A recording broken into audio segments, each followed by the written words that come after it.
As Beltur walked along the stone walk on the south side of the causeway, extending from the gates to the city, he glanced down at young Scanlan walking beside him, half wishing he hadn't needed to bring the boy with him, but there was no help for that,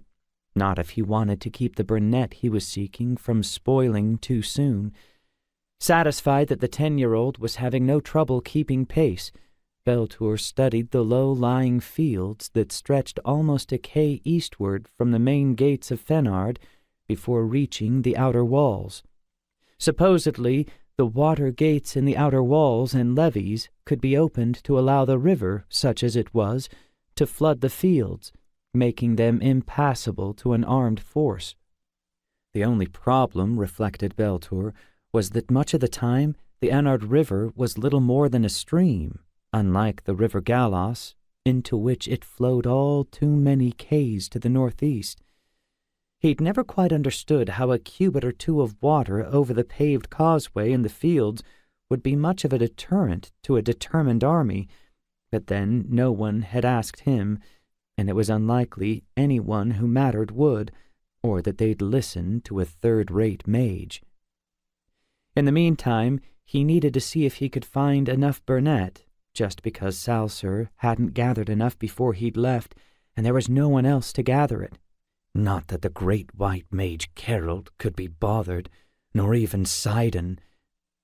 Beltur swallowed his resentment. If he dared to do otherwise, especially given that Geralt was not only a powerful mage, but also his uncle, and the only one standing between Beltur and his possible conscription as a battle mage for the prefect's army.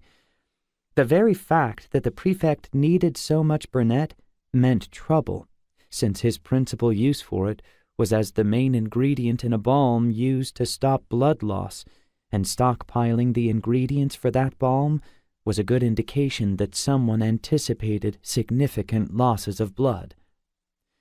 As for Geralt getting the burnet himself, well,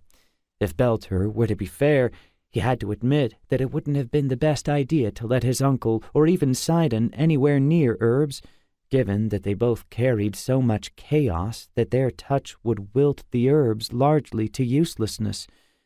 But then, while yours has much less chaos, you still carry enough to spoil the herbs.